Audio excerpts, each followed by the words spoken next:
cars, chips, tanks, fighter planes. Is China trying to control the entire world? The Dragon's rare earth plan will leave you stunned. Today, we'll dive deep into this very topic. But before we begin, if you're new to our channel, don't forget to subscribe so that you never miss our latest updates. Now, without any delay, let's begin today's discussion. Imagine this: one morning, the world's largest shipping companies suddenly find their containers stuck at Chinese ports. The export clearance system shuts down. Emails, calls, approvals, everything flashes the same message. Export license required, pending government review. Car companies panic, tech firms rush into emergency meetings, and defense experts in Western countries go into alert mode. The question arises, is this the beginning of a new Cold War? Yes, this is the story of China's new plan that has shaken not just America and Europe, but also India. China no longer wants to remain just the factory of the world. It now wants to become the gatekeeper of the world, meaning it will supply the world only when it wants to, and stop it whenever it wishes. China has changed its export rules in ways that could redefine not just trade or economy, but the very future of the global power balance. It will now directly control the export of critical products such as cars, chips, tanks, and fighter planes. And this is where the story gets truly interesting, because today's world runs on rare earth metals, magnets, chips, and electric motors. And most of these are controlled by China. Meaning, if China decides to stop, the entire world's technology and manufacturing chain could come to a halt. Think about it. We live in a time when the shortage of a single chip can stop car production, and the absence of one rare metal can ground fighter jets.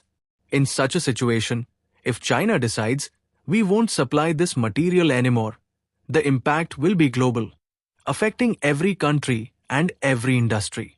That's why China's new export control rules have left everyone deeply worried.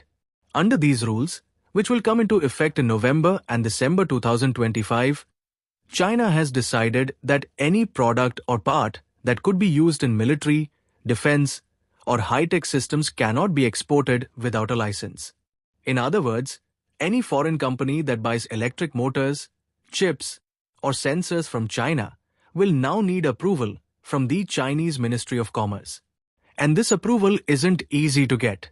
Exporters will have to disclose who their customer is, where the product will be shipped, and how it will be used in the global supply chain. And this is where the Dragon's control strategy begins. Just imagine, if a country only has weapons, it can win wars. But if it controls the world's supply chain chokehold, it can make the whole world bow down without firing a single bullet. That's China's master strategy. In the past few years, China has gradually built a monopoly over the rare earth industry. Rare earth metals like neodymium, terbium, and dysprosium are the very elements used to make powerful magnets and microchips. These magnets are everywhere: in electric vehicle motors, wind turbines, satellites, missiles, and even in the speakers of your smartphone. More than 70% of the world's rare earth metals come from China. And now China has declared, we won't just give them to anyone. This directly means that if any country goes against China's foreign policy, it will have to face economic pain. This isn't diplomacy, it's economic blackmail, but done in a very sophisticated way. The first shock of this policy has hit the automobile industry.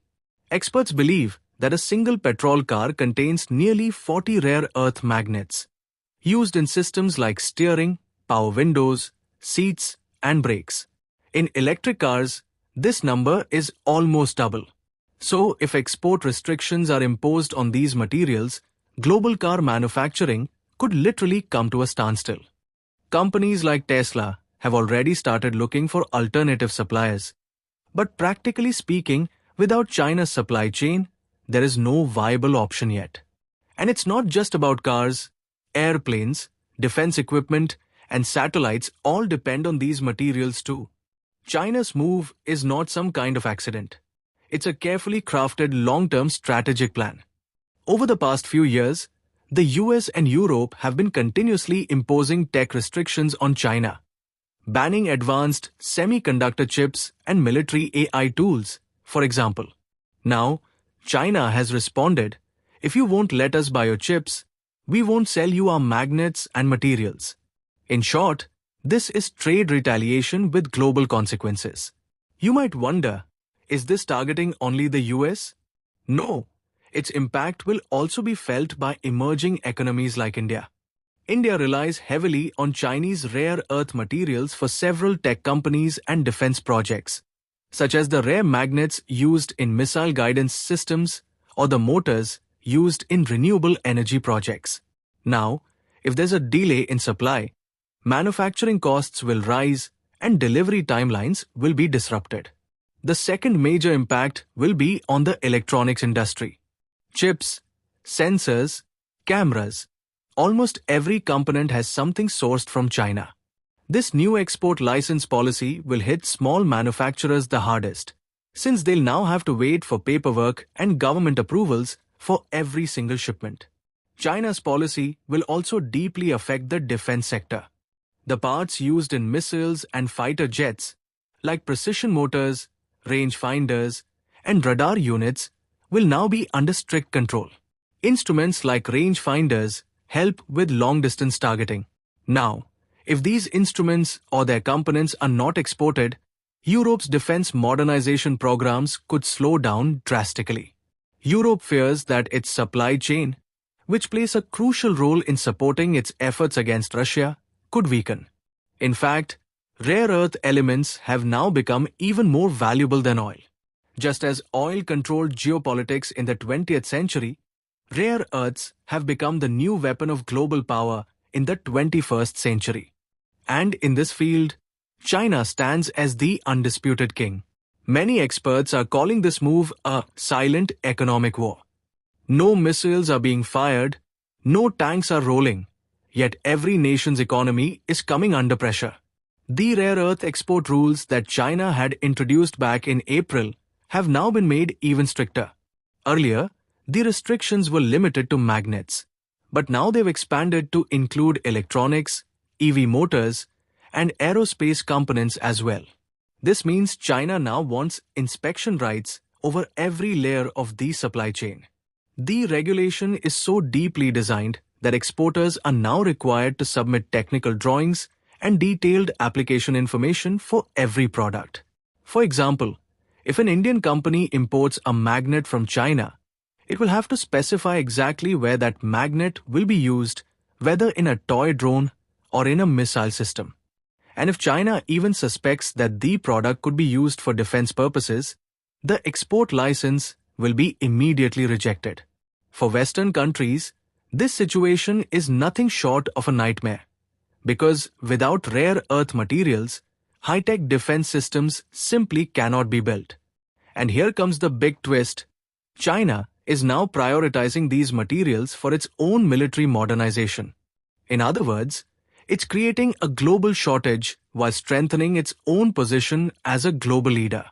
It's a clever move. Where other countries suffer from supply shortages, China uses the same opportunity to fortify its industries. Experts are calling this the dual advantage policy, where on one hand, China is making the global market dependent on it, and on the other, it's boosting its domestic projects. Now the question is, does the rest of the world have any answer to this? The US and Europe are indeed trying to break this monopoly. The US has already launched new rare earth mining projects in collaboration with Australia and Canada. India, too, started exploring rare earth reserves last year in Andhra Pradesh and Tamil Nadu. But the challenge remains, while other nations are searching for raw materials, the real power lies in processing technology, and that still belongs to China. China holds more than 85% of the world's rare earth refining capability. This means that even if raw materials are found elsewhere, countries still depend on China to make them usable. And this very dependency is what China is now using as a weapon. Many analysts call this the oil war of the 21st century. The only difference is, this time, the weapons aren't resources, they're regulations. Now imagine, if one day China decides that it will supply rare metals only to its friends and block the rest of the world, what would global politics look like? Which nations would bow down? And which ones would stand firm? These are the questions that will define the geopolitics of the coming decades. China's strategy is a direct attempt to beat America at its own game. The US imposed bans on chips and AI. China responded with restrictions on raw materials. But the difference is, without raw materials, chips can't even be made. In short, the game is now in China's hands. If our video has taught you something new, do not forget to like and share this video so that this information can reach others as well.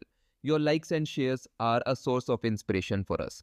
If you have any questions or suggestions, please let us know in the comments. It will be our honor to answer your questions and listen to suggestions. And yes, if you like our content, subscribe to the channel and press the bell icon so that you stay connected with every new story. Thank you. GRT Business YouTube channel sources: news from various news agencies, opinion polls and other public sources. We try to ensure that every report and summary is accurate and verified, but we are not responsible for any dispute or error. Our aim is only to provide you with accurate information.